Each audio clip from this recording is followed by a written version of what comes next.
I survived, y'all. I survived my first fiber festival. It was touch and go there for a second.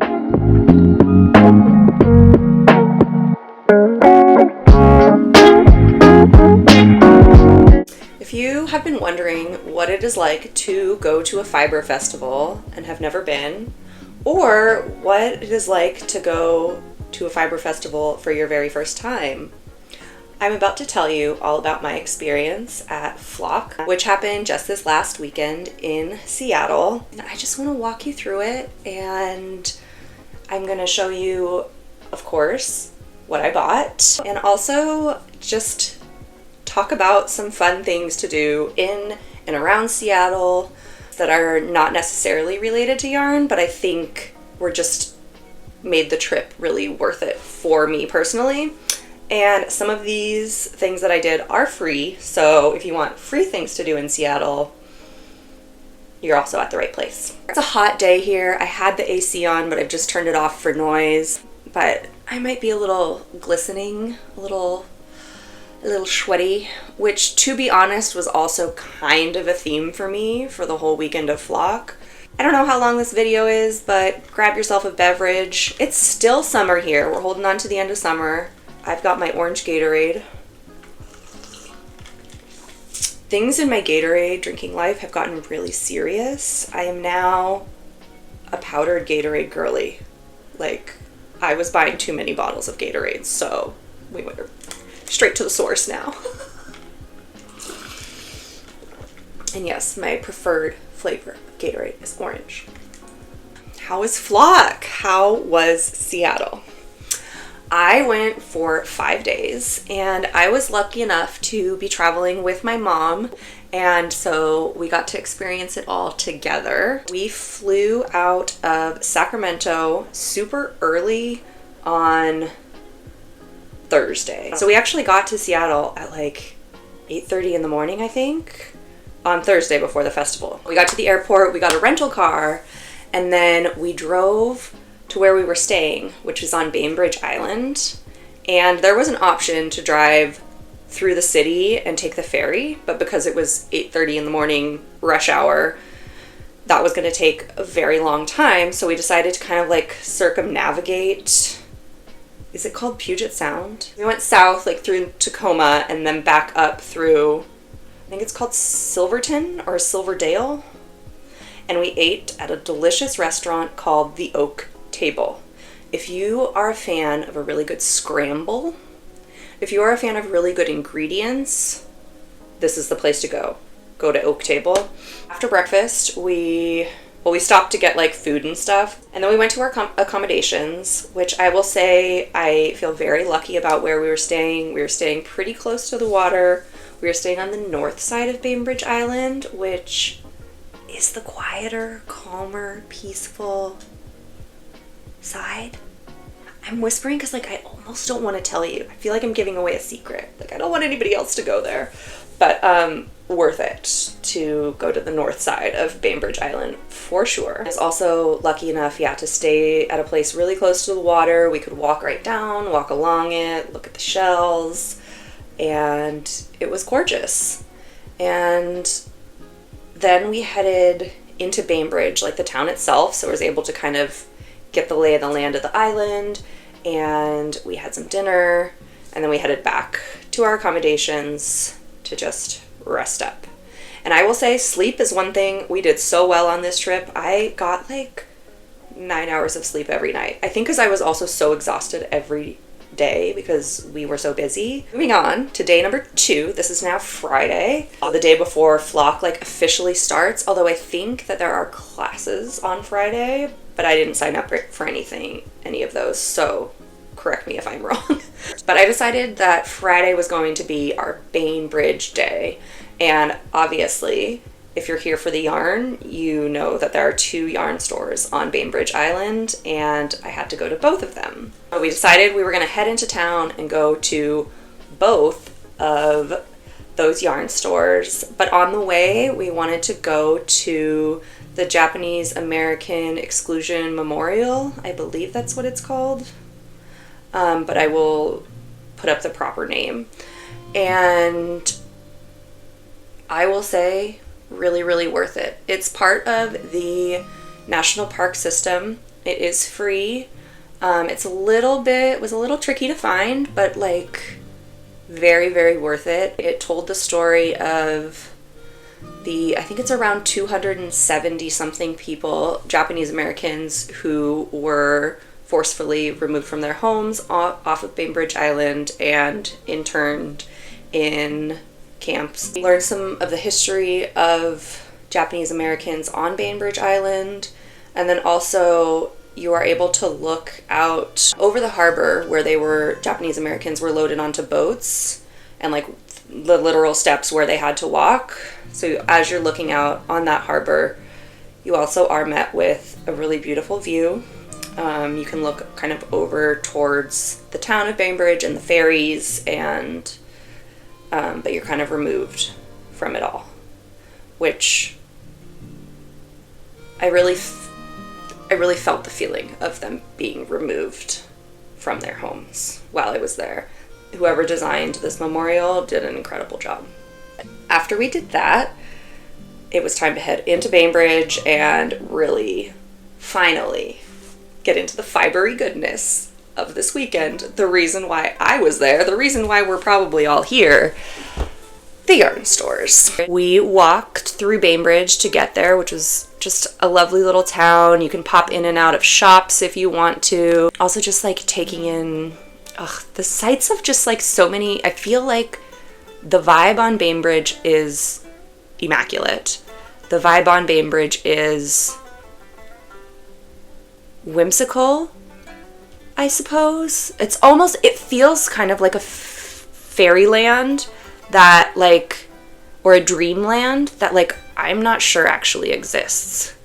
Like, did I really go there? Was that a real place? Because everything felt kind of perfect and magical, and just like it was sprinkled with fairy dust. The first store that we walked to was the Lamb and Kid, and this is such a gorgeous yarn store. High ceilings, it's a pretty large space, but they have it kind of sectioned into little like, almost like rooms. They use a lot of dark shelving, which makes the yarn really pop. And they also have a really cool like neon sign. They have a lot of great samples. And then they also have a lot of good like little knit and crochet animals. And even when you walk in, there's like, I think a little lamb and a little goat. So like a lamb and a kid, which is cute. It was hard for me to decide what I wanted there because there was so much that was calling my name. But let me show you what I actually went home with. So I'm keeping everything that I bought in this bag. This is my total purchases for the entire weekend. So I feel okay about it. Like, I purposely went there to buy yarn. I knew I was going to do it. I was saving up for it, but I also was like, let's not go wild, you know, like let's show some restraint because I want to be able to like really knit with all of this stuff. So yeah, I love people who have like those massive yarn collections. I think they're gorgeous and wonderful to look at, but I think if I had that big of a stash, it would stress me out.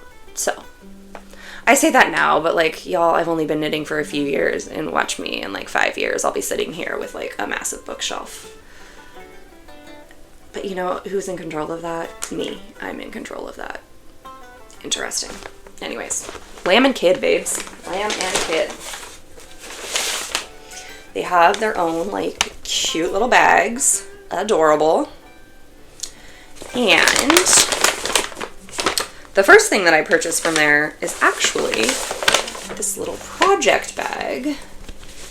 And it's I believe, yeah, it's handmade. And it even has the little Lamb and Kid logo on it, which I love. That's so cute. And I like these like colors of paint that they used. It's got this like nice, you know, thing so you can hang it on your wrist and still knit. It's got drawstrings that you can drawstring clothes. I've also been using these to kind of like tie them onto this little pouch I have that I can, like a little shoulder pouch, and then I can carry this everywhere with me, which is what I did all weekend after I got this. We're attached to the hip. When I first got to the counter to pay for this, I will say I had some serious sticker shock, but I have decided that it is worth it. It's worth every single little penny, and the more I use it, the more I know that this is a great buy. If you're curious, I currently have a Ripple bralette, which is actually a Ripple tank, in here. And how great does it go with this bag? Really great. And then also at Lamb & Kid, I got just one skein of yarn. And this is their trio base, which I think is like their sock yarn, but it's 70% merino, 20% cashmere, and 10% nylon. And it's just like these gorgeous, gorgeous colors. Speckly. And it was the very last one. It's called Vanilla Cake Pop. And it was the last one of its kind. So this little baby came home with me. I think it will make such fun little socks. Or a really cute Ripple bralette. The one I'm making is for my niece, but like, what if I need one too? That was Lamb & Kid. I also stopped at the Barkery, which is a dog store, and I could not go home without this Embrace Diversity magnet. And I don't know why I'm laughing, because like, this is a sentiment I really believe in, so it's not funny, but you know, the little doggos are kind of cute and funny. So yeah, I thought I'd share that. Did a little bit more wandering, you know, down the street to the next store, which was La Mercerie, which is owned by Jess, who is the like orchestrator behind the entire flock event. And there I got this little bag. And I will also say I was kind of overwhelmed in La Mercerie. I think we timed Lamb & Kid, so like everybody was out to lunch and it was fairly empty. But by the time we got to La Mercerie, I don't know if like another ferry had arrived. She was packed. And that's when like my sweating for the weekend began, because I am like somebody that runs pretty warm, and I get even warmer when I'm like in a social situation. It's really cute. So yeah, I had to like step outside a few times. I had my mom wait in line for me because I was too hot. They had a fan in the corner that I finally found and went and stood in front of. While I was waiting in line, I happened to look up and I saw two fantastic knitting ladies whom you probably know. Rachel is Knitting and Knit California, whose name is Leslie. And I was lucky enough to get a sticker from Knit California. And because I am a California girl that loves to knit, this makes me really happy. And now on to the actual acquisitions. Now, La Mercerie has a lot of like knitting for Olive and just like beautiful yarns that you could get like a sweater quantity of. I didn't feel called to make such a purchase while I was there, and I was also quite overwhelmed. And so I decided to start with something I've been eyeing for a while, and that is the Pacific Knit Co. Doodle deck. And this is their basic deck. So there's their starter deck that has just the most simple of their color work charts, which for me is perfect. This is where my level is for color work at the moment. I can do it, but I am still a beginner and still learning a lot. So I'm excited to try some of these out. And to maybe do some of that, I got 3 minis from the Uncommon Thread. They're the Everyday Sock in the colors Dartmoor, Beeswax, and Lila. And I just was called to these colors. My favorite colors are purple and yellow, followed very closely by green. So I was really on the search for purple and yellow yarn this weekend, which only kind of happened. And that's all I got at La Mercerie. We're only on day 2, y'all. After we were done with that, it was time to have some proper lunch. So we had a late lunch. We had packed a picnic of bagels and fruit and stuff. And we went to Battle Point Park, which is, I think, maybe the largest park on Bainbridge Island. Like, it's big enough that there's like a pond and running trails and soccer fields and playgrounds and all the things. So there you go. Second free thing. I think the Japanese American Exclusion Memorial was the first free thing I said. So we had lunch there. We were on the north side of the park, and from the north side of the park you can take this short little trail. I think it's like half a mile.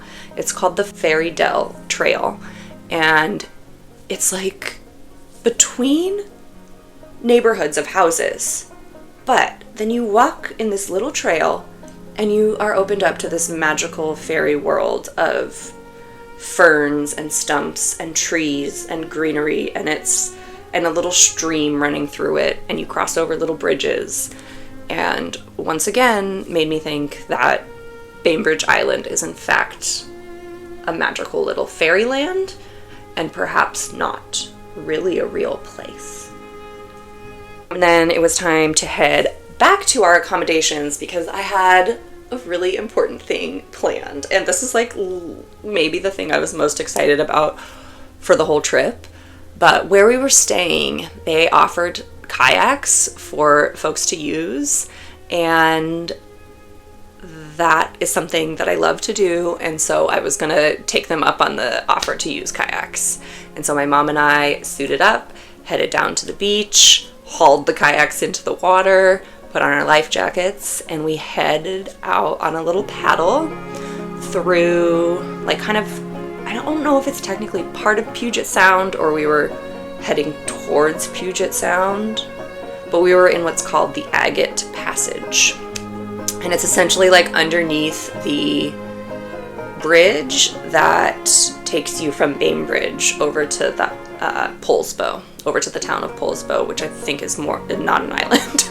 It's kind of confusing because some of the geography like looks like an island, but it's actually a peninsula, and some, like, even the islands are really connected, so they seem like land. It's a very cool place. We kayaked, and I think it's my best memory from the whole trip. Just being out there on the water, watching the boats go by, the birds, tree-lined shores, and I love being out on the water, so it made me really happy. And to be able to spend that time with my mom too made me really happy. And I spent time with my mom like this whole entire trip, and just being able to get that quality time with a parent is really special to me. And if you haven't had quality time with a parent and you have a parent that you're able to, yeah, it's worth it. It's worth it. And then that pretty much rounded out our day. Basically went to bed to gear up for the next day, which was day one of Flock, Saturday. So on the morning of Flock, we had breakfast, but then we packed up and headed to the ferry. And this was my first time ever like driving myself onto the ferry. Like, I had been in a car when somebody else had done it before, and so it was a very exciting experience. We got there very early, unnecessarily so, but I don't care. We were one of the first like 5 cars to get onto the ferry, and it was just fun to like do the whole spectacle, you know. And I felt like a little kid being like, oh my god, we really get to do this? I get to drive my car onto a boat.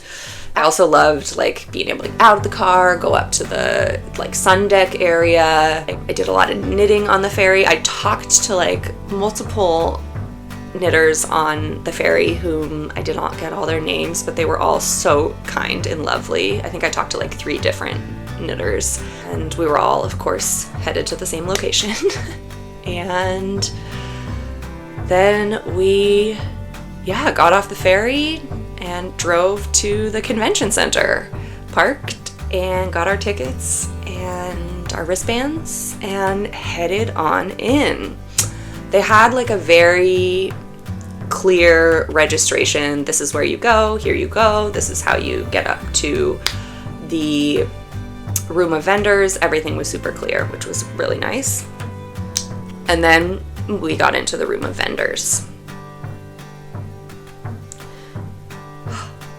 Y'all, I don't think I prefaced this properly. I'm an introvert. I love being alone. I love time with like a few people. There's a lot of people. There's a lot of people in there on Saturday. And first I decided we're just going to get the lay of the land. And so we just walked up and down all of the aisles looking at the booths, but not stopping to shop at any of them because I just needed to like orient myself.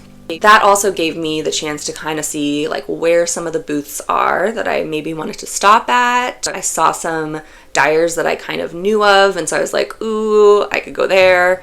I also saw some dyers that I had never heard of that I was like really drawn to their stuff, so I was like, ooh, I could stop back there. And after we did the walkthrough, headed back to the beginning to go through the whole thing real time and make some purchases. At this time, we also stopped and said hello to the sheep, and they were so cute, and I loved seeing them, but I was also like kind of stressed out for them that they were there, and maybe I was just, you know, stressed out feeling like it was a lot of people, but I was like, I think that's too many people for these sheep. But that was also the only booth that was selling any fiber, and I think it was Wensleydale fiber, and I learned that from some friends that I met on day 2. Then it was time for me to make some purchases and say hello to some people. One person that I did say hi to, but I didn't end up making a purchase there, which I kind of regret, is Carmen from A Yarn Story. I stopped and said hello to her and had just a lovely little conversation. It was short, but we talked about our dogs, and she was really, really delightful and welcoming. And she was also like helping out with the booth next door. Like, she just seemed like one of those people that's like, yeah, I am here to do the thing. I'm here to help, and was really nice to talk to. I also saw the guys from Les Garçons at that point, but they were like surrounded. I don't know if they were like that the whole weekend, but there's some popular men, so I did not get to say hello to them, but I did get to see them. That sounds creepy, but I did. Then on to the flock purchases. This is how much I actually got at the flock festival itself, which I will say, I think I did less damage than I expected. I expected to go harder than this, but also I feel really good about everything I bought. The very first place that I bought anything from was like the one stall that I'm like, I must stop here, I must meet her, and I must buy something from her. And that is Emtothethird Yarn, who has the podcast Sibling Energy on YouTube, which if you haven't watched it, climb out from under your rock, go find it. You won't regret it. Emtothethird Yarn, or Mackenzie is her name, makes gorgeous, I think they're naturally dyed. Yeah, naturally dyed in Portland yarns. And oh, I found this like chartreuse. It's called Unplugged Cardigan, I think. Is that what it's called? Unglued. Unplugged. Why can't I read? And I got this. And I got to meet Mackenzie and say hello. And I just feel like she's one of those knitters that, like, once I started watching her videos, I was like, oh, there's people like me in this community. And this is her Cascada yarn. It's her sock yarn, and it's 80% merino superwash and 20% recycled nylon. And I just love the variegation of colors that we've got in there. It's like gentle, some more greenies, some more yellowies. So delicious. The first one. While we're on Mackenzie, I also was trying to say hi to Tim or Timothy that does the Sibling Energy podcast with her, but he was swarmed as well, and I never got a chance to say hello to him. And when I like circled back around to that booth, he was on a break or something, so guess I'll have to meet him at a later date. But I tried. The next purchase that I made was at the Fiber Hustle booth, and these gentlemen were delightful. I met and talked to both the dyer as well as I think his partner, who is a quilter and made bags, and then I also got to talk to Michael from Piece for Piece Crafting while I was at that booth. And y'all, if you've watched Michael's videos and you think that like he's a kind, sweet, genuine human, but you're like, I don't know, it's hard to tell through a video. Y'all, he's a kind, sweet, genuine human. I was like overheating and like struggling to figure out the yardage on this yarn. And he comes over with a fan and he like fans me down so that I can cool off. And then I'm able to make a purchase in a more clear state of mind. And I went home with 4 skeins of this gorgeous yarn. It's a DK. It is a 100% superwash BFL. And it's in the color Golden Kelp. Golden Kelp. So when I say I was looking for purple and yellow yarns, somehow the greens, they just found me.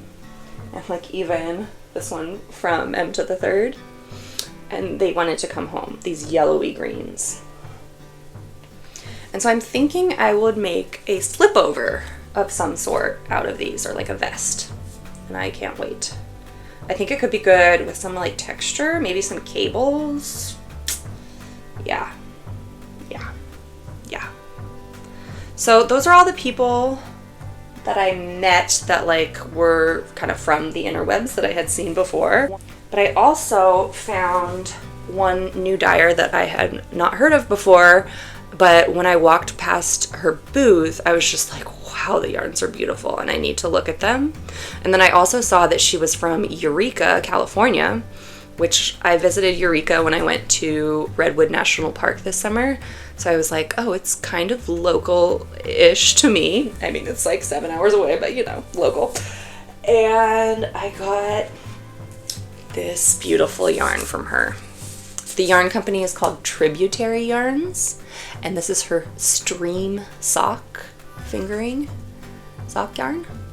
And this one is in the colorway Cold Creek, and it's just these gorgeous purples and teals. So I did come home with some purple. And that's the last purchase that I made at Flock Fiber Festival. Oh, but I did get one free thing. This is from the guys at Fiber Hustle. This is a needle. You put the needles in here, your needles in here to like hold your project. And I got one of those, and it has their cute little sheep on the front of it. Whew.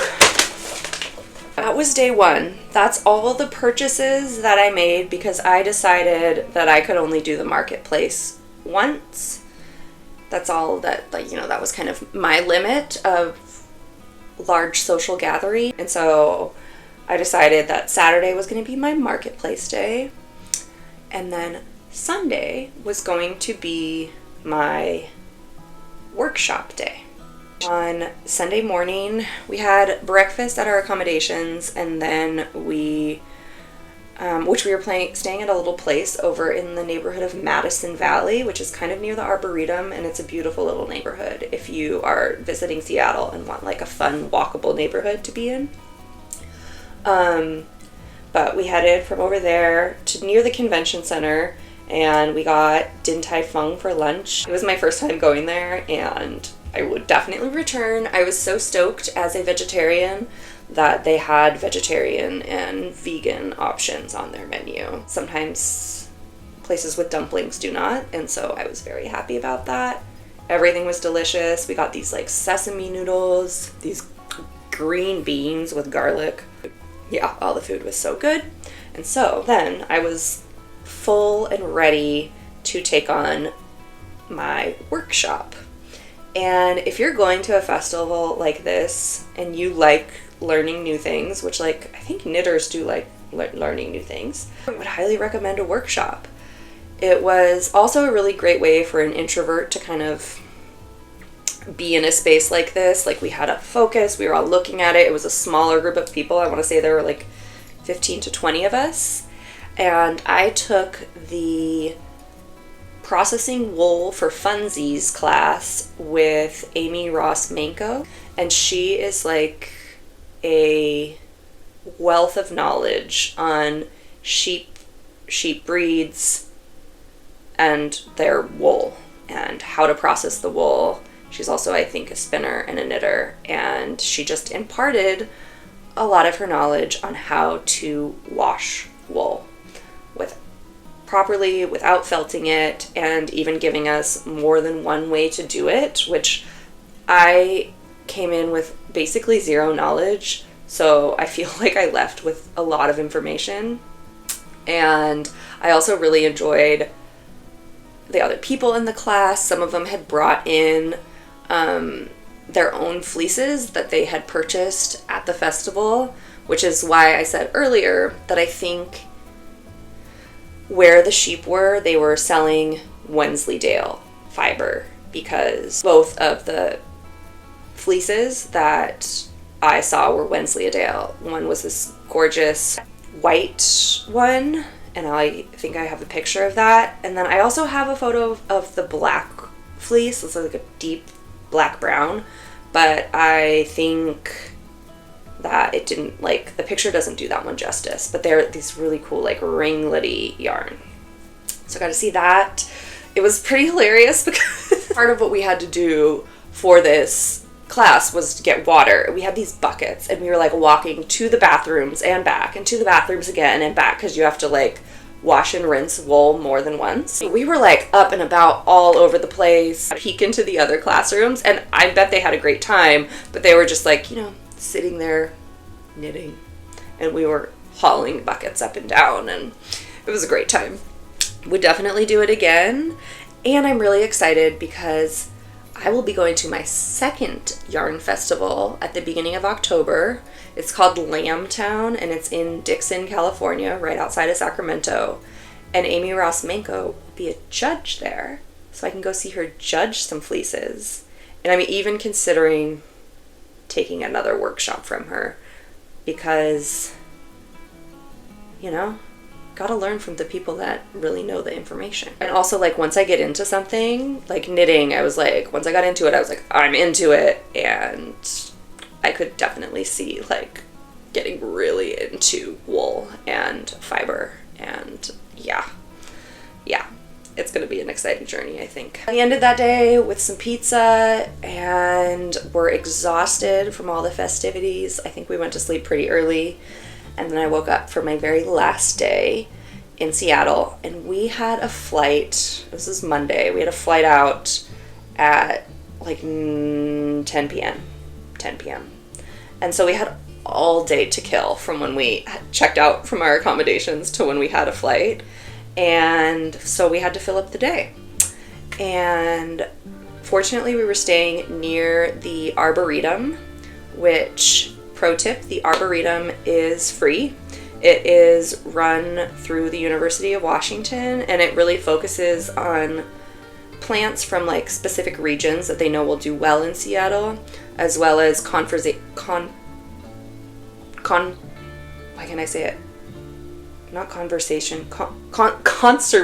of endangered or potentially like previously thought to be extinct plants, which is pretty cool.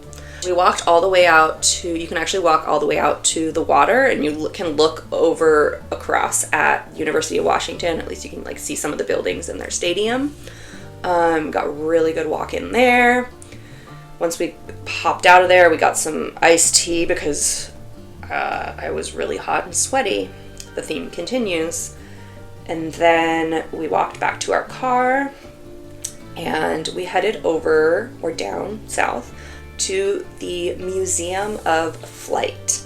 Now, this is not free. It was about, I think it was $26 a person. However, there are a lot of discounts, like if you have a Microsoft membership, if you have a AAA membership, if you work for, obviously, if you like work for Boeing, you get in there. But just like check those out because there are some discounts. And it was so cool. I loved seeing all the planes. I specifically loved seeing the replication of the Wright brothers, like their first flyer that actually took off at Kitty Hawk. I thought that was super cool. And then I also saw a teeny tiny mention to one of my grandfather's work. He worked on photo reconnaissance satellites. And there is a tiny mention to the Discoverer 1, and he worked on multiple Discoverers, so that was really cool to see. And I would definitely recommend the Museum of Flight if you're at all interested in that type of thing. And then last but not least, we had a few more hours by this point to spend before our flight, and it was like getting around dinner time. So we drove over to the Kubota Gardens, which is not far from the Museum of Flight at all, and it's kind of in the area-ish of the airport. So if you're like going to or from the airport, it'd be a great time to do either of these things. And the Kubota Garden is a gorgeous Japanese garden that is also free. And we walked around the garden, we sat and had our dinner there, and I also did a lot of knitting. I'm like starting to do more knitting while I walk, and like being able to knit and not look. And so I did some there, and also just sitting on the beautiful benches. There are gorgeous bridges to walk over. I really wonder like what it would look like either in the fall or the spring. Some of the water was like kind of dry-ish, but it was really gorgeous, and I would definitely recommend. And that is how we rounded out our weekend in Seattle and trip to my first fiber festival. And I survived, y'all. I survived my first fiber festival. It was touch and go there for a second when, there were so many people, but I survived. And I had a great time, and I am really looking forward to going to another one. Lambtown is on my list next, and I didn't even know it existed until this weekend. And it's like 30 minutes from where I live. But that's what you get for talking to people on the ferries. You learn about things that are in your own backyard. So I'll be heading to Lambtown. It's more, I don't think it's obviously like as big as Rhinebeck, but I think it's more on the like outdoor sheepdogs, that type of vibe. It's at the fairgrounds, and yeah, should be fun. Thanks for bearing with me through this long video. I hope you enjoyed it, and if you want, you can stick around and subscribe. I think my next video will be just like a more traditional knitting podcast, knit and chat, because I've finished a lot of things lately. I have. Before I go, I should mention what I'm wearing. This is what I wore all weekend. This is what I wore on Saturday.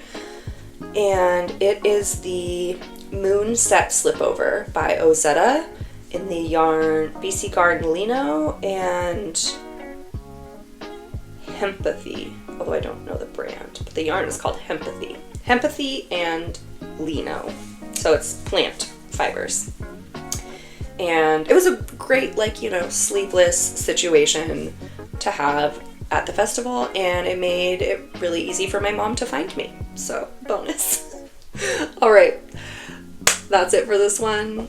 I hope you're having a good one. I hope you're taking care of yourself, and talk to you later.